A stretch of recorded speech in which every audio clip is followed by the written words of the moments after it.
Hello viewers and welcome back once again to our lovely Let's Play of Two Endal Wars. Coming back to the campaign, I'm not really sure what we had done beforehand as it is a few days since that recording, though I think we've won quite a few battles here and there, though evidently not inside the southern hemisphere of the world here.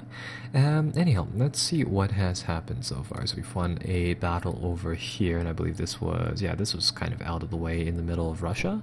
So, yeah, this is the advance to Minsk.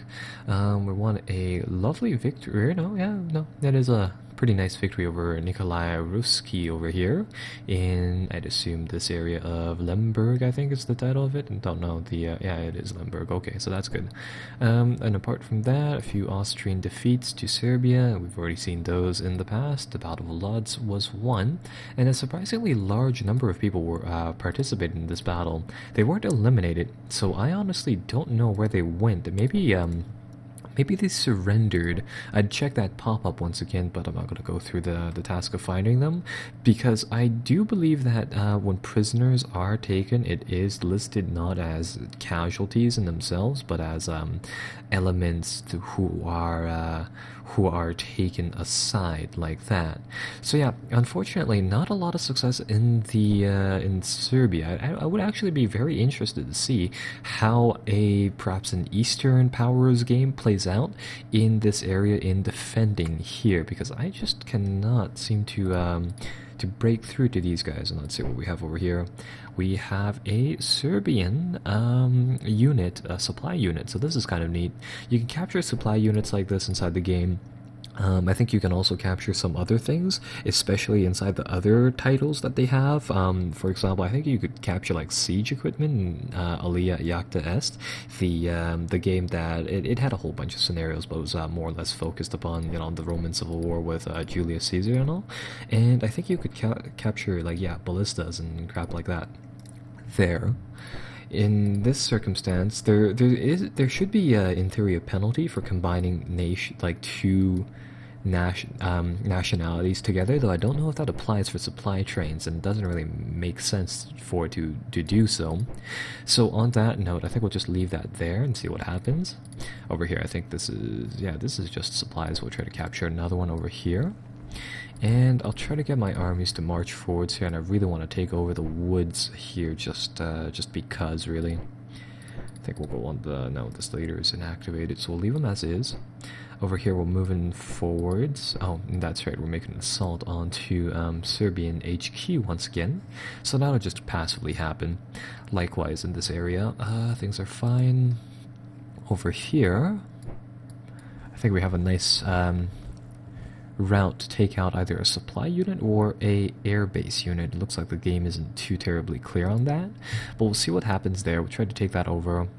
They still have a few regular troops over here, and with that said, we might want to swing somebody over there, over to this area to deal with them, and luckily we have a lot of reserves. So let's get 2 corps to use the railroad system, and I'll get them to shuttle over here. Afterwards, I'm going to get them to commit to an assault, actually, as opposed to an attack, because Lutzen over here is a fortress, and with that said, it'd be worth taking it. So I think we'll get a few of our guys to shuttle forwards and to take that area. I'm going to see whether or not von Hausen here can make just like, one tile move forwards like that, and I think that'll be everything that we do here. My idea here is just to convert these tiles into German-held territory, and then afterwards we should be able to use the railroads onto these tiles, so then it should be an easy trip to Minsk. In the meantime, one of the things that we could check up upon is the weather reports, which is something that we haven't seen before. So currently everything should be good. The weather should be clear for the most part, but since it's late October, we had to think about this caveat over here, and yeah, the Armenian genocide here will continue or start. What will happen is that gradually the map will turn into mud, which is this stuff over here, and I believe this severely lowers the movement speeds of our troops, and eventually it'll turn into, I believe, the raining It'd be technically raining as the game considers it that, but in reality, of course, it'd be snowing, and then afterwards it'd be harsh weather with snow on the ground. So I had to watch this sweeping effect of rain and stuff like that, because rain, of course, turns into mud, and that would be very, very bad for our troops moving here. I'm not really sure if the game makes the distinction between mud and rain, or rather snow and snowing. I think it's just one word or two now that we check up on France here, and the little icon shows that it is indeed raining, but the ground tiles are, of course, mud, which makes sense. So on that note, we'll have to watch out for something happening there. In the meantime, fresh recruits are starting to come about. These guys, as they finish up their recruitment, what will happen is that I think I talked about this already, but you build them initially. They get formed up as a group of like 100 men. Afterwards, gradually over time, their cohesion and their manpower will fill up here. And at the end of their training, they'll be unlocked, so you can move them around, such as right now. But their cohesion will be low, and I think that's just an indicator that these are not necessarily untried units, but units that haven't seen action so far. So what we'll do with these guys is that I'll grab a few of them and I'll shuttle them down to the western front. The reason being is that gradually, I mean, France is building up their own line of troops as well as we are, and with that said, we'll need to gradually up the defense values of our tiles here, just to future-proof this line, really. And then over time, we'll rather with a portion of our force we can send to the eastern front over time. And yeah, that'll pretty much be how this reinforcement system works. Currently, I think we'll need just more infantry in general all along the lines of this area right here, really. Frankfurt can produce a lot of infantry units. It can actually produce 3. In this case, I think I'll send that to Lodz as a bit of a passive defense, really, there, because we're producing a ton of infantry units here. The main thing is that I want to shore up some of these weaker points of our lines and to just really post people there to protect the weaker points in our lines. As you may have noticed, I mean, over time, the adjacent forces do aid in adjacent provinces, but the main thing is that in some of the mountainous regions, or some of the lesser defended mountainous areas, I'd prefer it if we station more guys there. Over here we can send some more people to the eastern front. Over here, I guess I'll split up the 2 troops from Stuttgart to reinforce the lines, and I think we'll just make a mess out of the map like that, with lines going all over the place. Some of you guys probably have already figured this out, but the black ones represent railroad movement, the bluish lines represent movement over rivers, and yeah, when it's a regular movement, it's just this kind of brown color. So that's that. Let's see, we actually have a lot more war supplies. In that case, what I think I'll do is that I'll start... No, this is regional decisions, actually, which we could also use, because we could send the diplomat to Italy. With this, what I could do is... well, actually, I'll check up on one thing. Firstly, yeah, we have a lot of leaders sitting in Berlin, so that's good. Do we have a lot sitting in Vine, though? No. So in that case, we might want to get some leaders down there, but in the meantime, what I'm going to do is that I unlocked some leaders early on inside the game, just for this occasion. I'm going to send these to Lodz so that we can form another army corps over there. And in the meantime, what I'm going to do is that I'm going to get production started in Austria. And in Austria, I think the main thing that we need is cannons, really. So, since we're pushing into Serbia currently...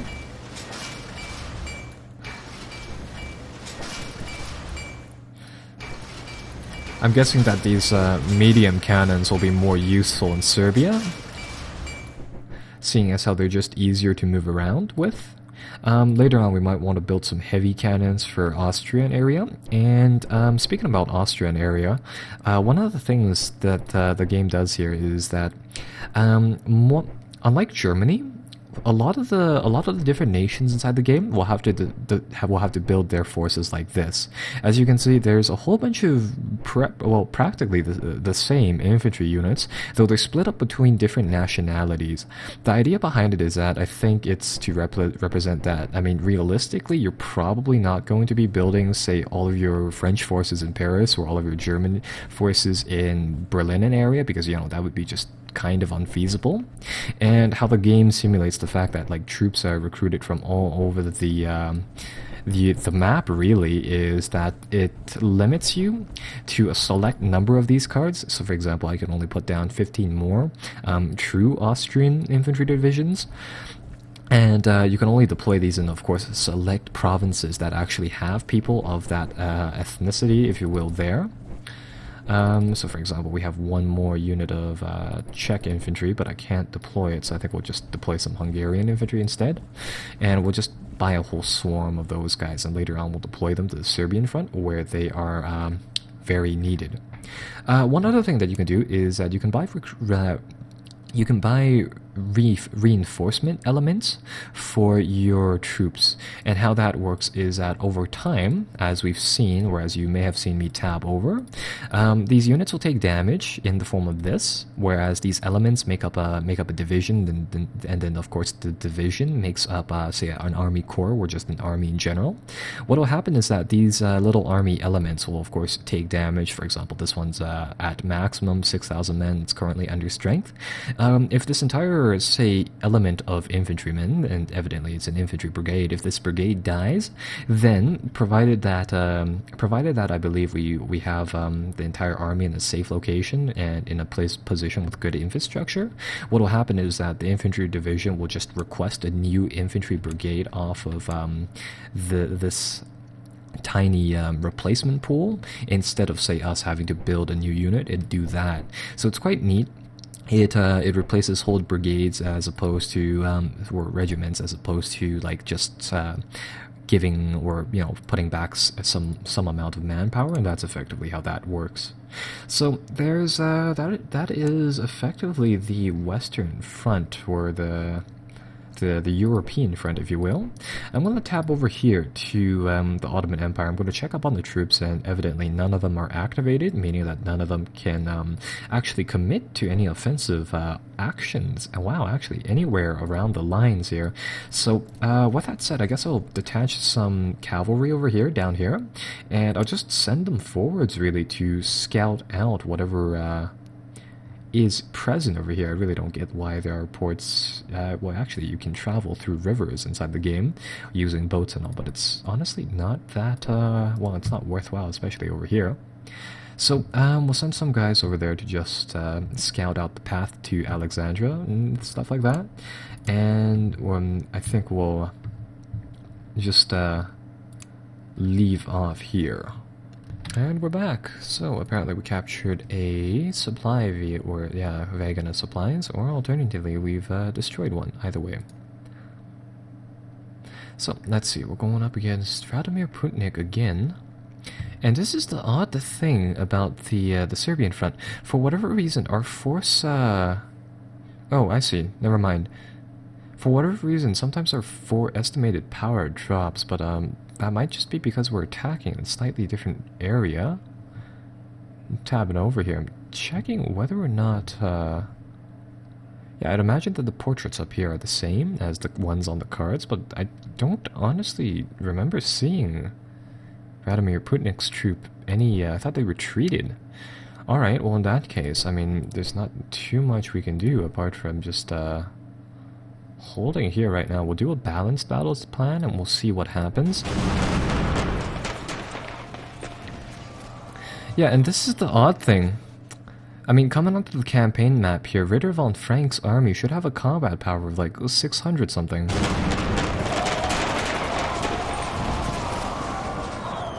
I mean, at the very worst, that should have been at the very, like, inside the middle portion of our lines.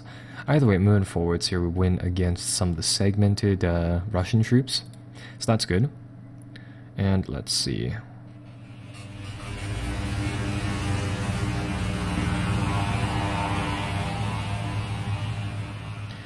Right, so lots of railroad noises. That isn't exactly a good thing, or isn't exactly a bad thing either. Huh. Let's see. I'm gonna see what happens here, or rather in Serbia right now. So inside this area, their army, yeah, it should have been Army HQ. It should have been inside this province right here, and our army should have intercepted them. Von Frank's army is over here. He has a value of like 500 some combat power, but that's after some rest, so that area is just odd. Either way. Right, so at least that's, yeah, that's that turn. It's early November, so we're going to do another weather check, and we're going to see what happens. Right, so France is still pouring on the actual defensive line here. It's actually starting to snow up, and there's some mud being formed. Or, actually, no, never mind, that's behind our lines over here. So Strasbourg area, there's a bit of snow on the hills, so that's kind of good for us. Either way, mud is gonna make attacking from the French area very, very difficult. Let's see, maybe no, it didn't snow or rain here, so that couldn't have they hadn't done anything to change the combat powers. Either way, this area is just like that. Some river areas are starting to rain up, or yeah, stuff like that. So that's average, and yeah, these lakes these lakes might actually freeze, and you can actually move over them, I believe.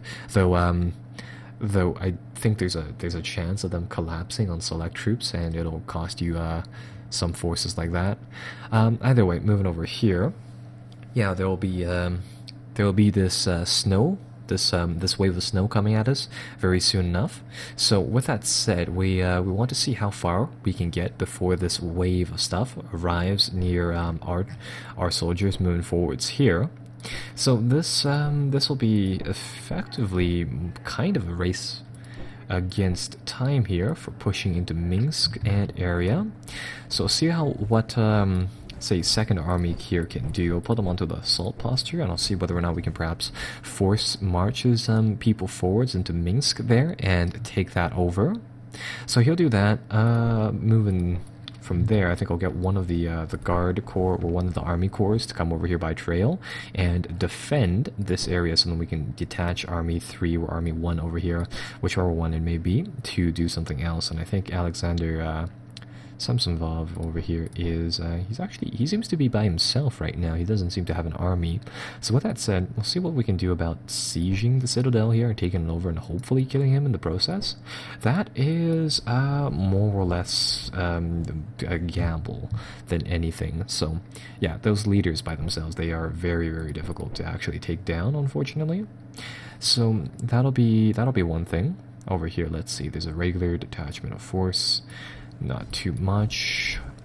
I think I'll get von Hindenburg to move forwards and then siege Warsaw next turn. And in the meantime, of course, the reinforcements are streaming through this area. And once they arrive, then things will be fairly good over here.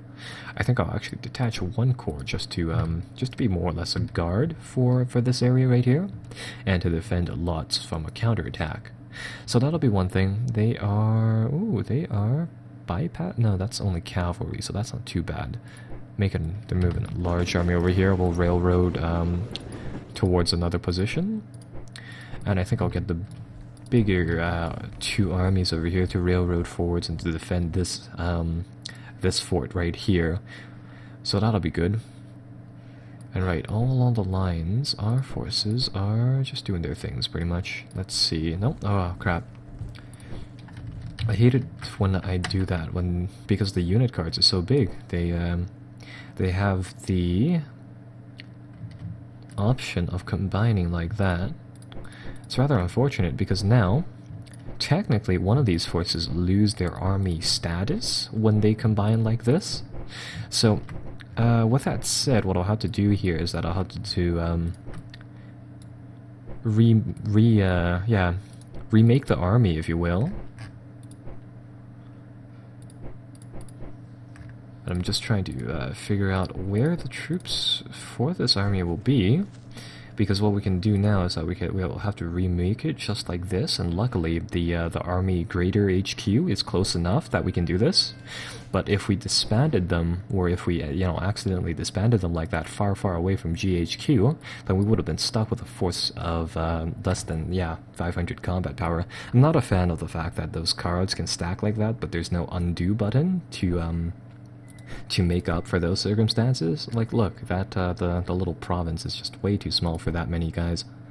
Either way, we'll get this army to move forwards. We'll get them to engage, Serbian HQ again. And with double the amount of combat power, I'd want to say that it'll be an easy victory, but as we've seen before, they seem to be very elusive, is the thing. And over here, let's make a push into the depot area. And I think I'll get the Grenzer to combine to make a semi-decent force, and we can send them off. Oh no, maybe not. They are all at full strength. For some reason it says here that they aren't. I guess in that case we'll shuttle them off into the back ranks over here, and we'll just make some sort of a reinforced corps. So that's also one option. Now, that area of the front isn't changing. Over here we're making a few minor moves, likewise over here. We're sieging a lot of places this turn, so it's not bad, it's not great.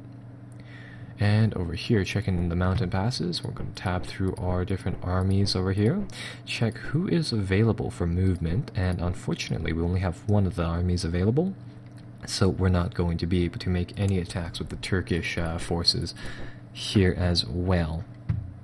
So overall, very slow going on the front, and overall, I mean, that's just the course of Ageod, the Ageod line of games here. Right, so I think we'll just send that off. The Russians seem to be making they're starting to bring army groups down. I think we saw this army before, up to the north. So we'll see what they do. They might be combining their armies. They might be trying to make a play for one of these fortresses over here, because they do have a lot of forces. So we'll see what we can do about that. Might just shift the Germans down and help them out like that. Okay, so starting off, this is to be expected. Max Fair von Helsen makes his play, and he takes down the garrison. Let's see whether or not there were any prisoners here, because I want to show you guys that, because technically, I guess 100 people made it out of there? Oh well.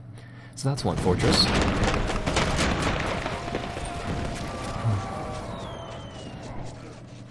Alright, and moving forwards, I think this is where we fought a defensive battle. Or rather, this is where we railroaded all of our troops to? Maybe? No, actually, this is before. I see our train on the map, so that would mean that the garrison over here with some militiamen held off a major Russian force by themselves. So good work there.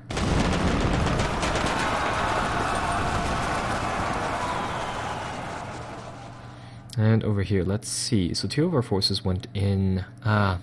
They seem to be really, really good at fighting on the defensive here.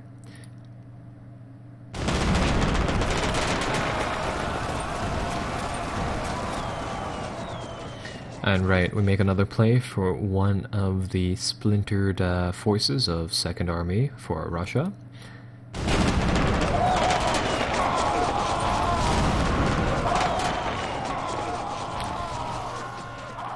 And likewise once more. Alright, so now we get to, we finally get into a major battle with Radomir Putnik's troops, and we have a lead in the amount of people we have this time. So let's see, what battle plans should we make to go up against them? I don't think we have any cavalry to make a decent cavalry charge at them. It would be nice if we could, figure that out. We could do a harass the enemy deployment. We don't have any skirmishers or light infantrymen, so that might not be the best. We could, in theory, we could bombard their back ranks and their communications. That could work. This is a weird portion of the game where it's like I honestly don't know how this works. It's really weird in that, for whatever reason, sometimes you can enact like these defensive plans when you're on the offensive.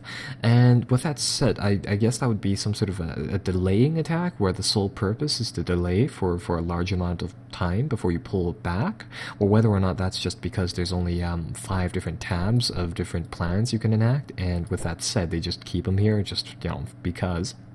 So, with that said, we're going to go with the classic infantry assault and see whether or not we can break through here. We pushed him back last turn. He has a very capable force, nevertheless, but we pushed him back, so chances are that he doesn't have a terribly great entrenchment type of thing. There, he has a 4 defensive rating, so he's either way pretty tough.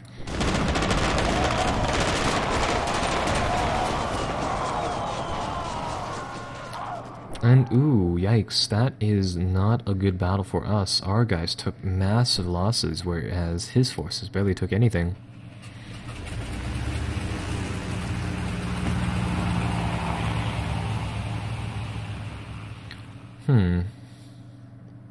Yeah, that one troop led by him is it's gonna be the biggest problem for us, for the Austrians, really, on this front. At least he doesn't get too many reinforcements, so at least that's good. I mean, Austria can shuttle just like hundreds and hundreds among hundreds of people here. So at least we can keep him down like that.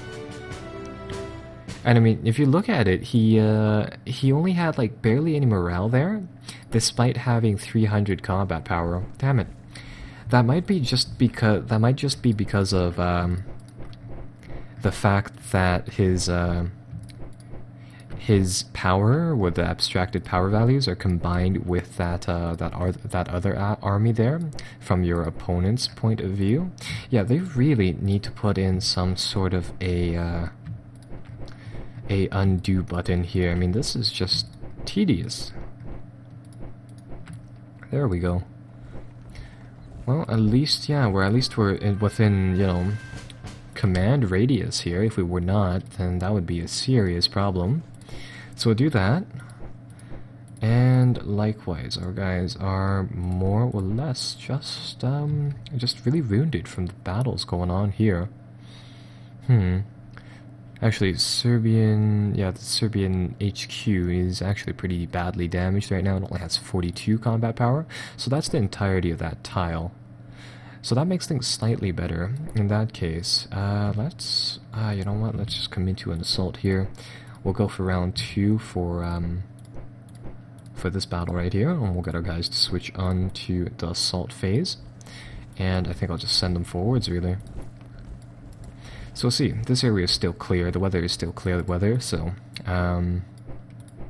hopefully we'll have a decent chance at winning that fight. Over here, let's drop off a garrison at the depot over here. We'll give them some supplies as well. And I think what I'll do here is that I'll get the cavalry to dismount or detach, and I'll get them to scout forwards into the mountain passes, and I'll get this army to go forwards over here, and I'll get them to join up the major forces, as it would seem as though we really need to concentrate our forces to make any dent into the Serbians. So they'll do that.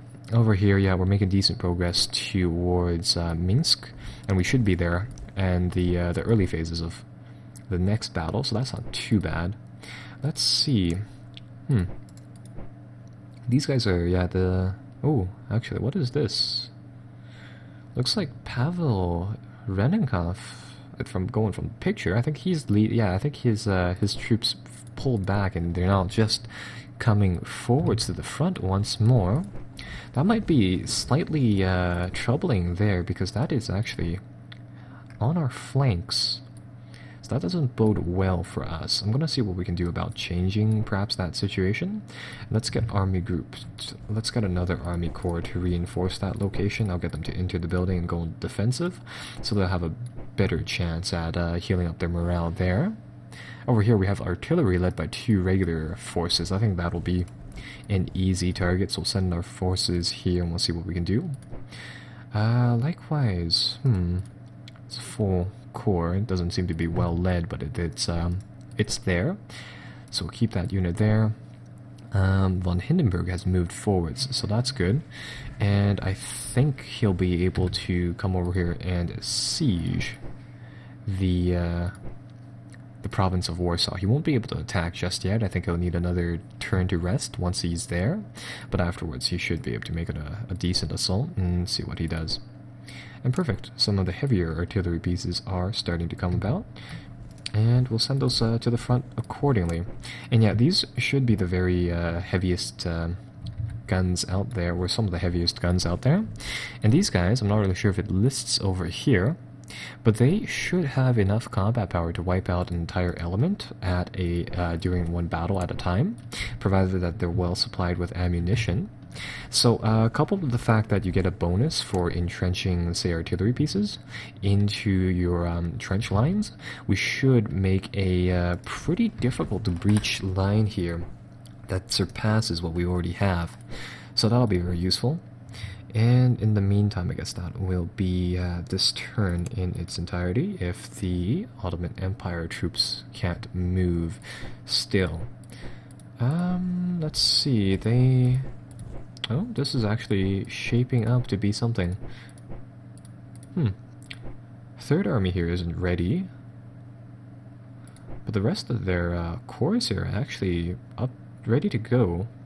I'm going to see whether or not we can perhaps not necessarily disband, but I'm going to see whether or not we can perhaps reallocate command to some of the lower generals so that they have they can command more troops and thus make a better offensive here, and yes, they can.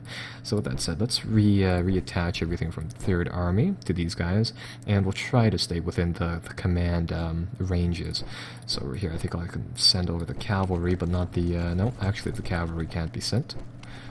What about the infantry? No, both of those will go over the limit. So in that case, we'll get these army corps. We'll get them to assault, and they went yeah, they came here by railroad, so this shouldn't be too bad. I'll get them to make a massed assault really over here, and because once they arrive in cars, they should take some time to assemble before they assault. All of the people moving there should have enough time to ready up, and that should give us somewhere right around 900 points of offensive capability, so that should be good.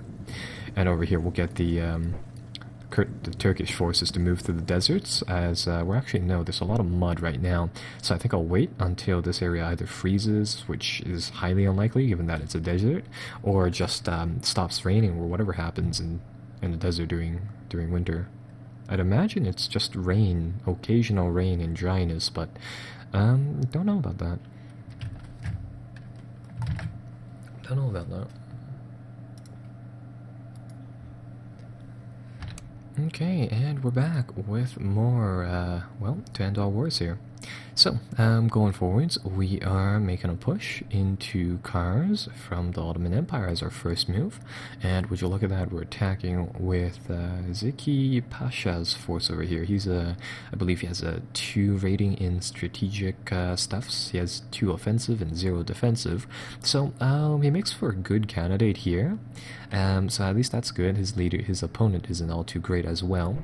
Either way, we don't have a lot of plans. I think I'll just let the game choose for us, and it chooses wave assault. So I believe we have a lot of mountaineer infantry here, which should come into play quite nicely. So we're going up against a large force. They seem to, yeah, they don't seem to have a lot of estimated power up here, but down here they seem to have that 402 value, and it's a locked unit, so I imagine that one's the true one. Either way, we'll see.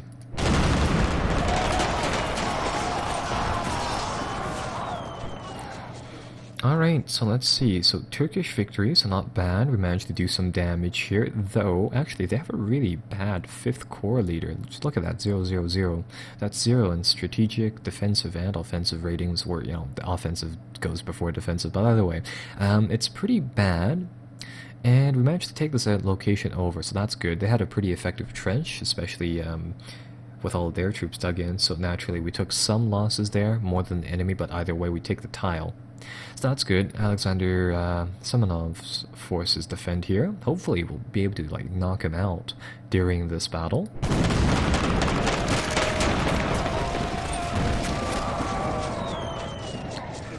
And there we go. I think with the disappearance of his picture, that that means that we managed to kill him on the field there. Hopefully we did.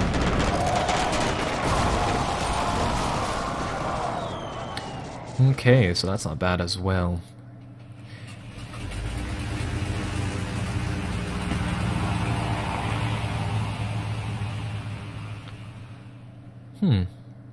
And again, with this Radomir Putnik guy, he has something odd going on with him. Our guy's moved forwards here, and going off the little picture thing, we should have at least 374 power, and he should have 384 in total. So I don't know if that's just like, you know, bad intel or something like that. But either way, he seems to be quite the elusive figure. I think I'll use the bombard communications order this time. I'll see what that does.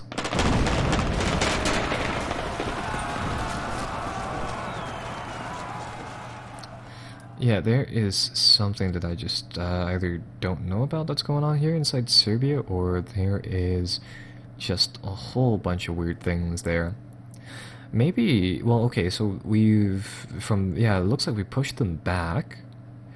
And with that said, I guess the vast majority of the Serbian army is just concentrated in that one square. Maybe that's it. Maybe we did issue an order to chase him, so it might have been that. Let's see though. It's probably that. We probably just chased him back here. And what happened there was that we chased him, and I guess he led us into a lot more of their troops. So either way, that's that over here, or we can get our armies moving. Have to be careful because the unit cards are small. Nope. And we'll get our guys to rest and wait now. So check up on the weather again, and let's see. So Serbia is still cleared, though it's not likely we'll do any operations there. However, over here in certain portions of the map, snow is starting to come down, so it's quite nice. Overall, yeah, I've already said this line is starting to solidify really, so the front will be stabilized there for now at least. And ooh, that is a large army, and we'll have to ship some troops there. So I think we'll just continue off inside another episode. Overall, we made some progress here. We managed to take Minsk and amongst other towns that are strategically important, and we should be set for a push into Warsaw next. So overall, that is this episode, and I think I'll just see you guys later. Well, actually, no, just before that, let's check up on the Turkish front and let's see what they've done. They managed to push the garrison into the mountains. That's good. Over here, ooh, the Germans are sneaking some troops over. I don't really know how cohesive these units will be, because of course they just went through a whole ton of mountains, but we'll see. So I think that'll be the end of this episode, and I guess we'll just continue next time.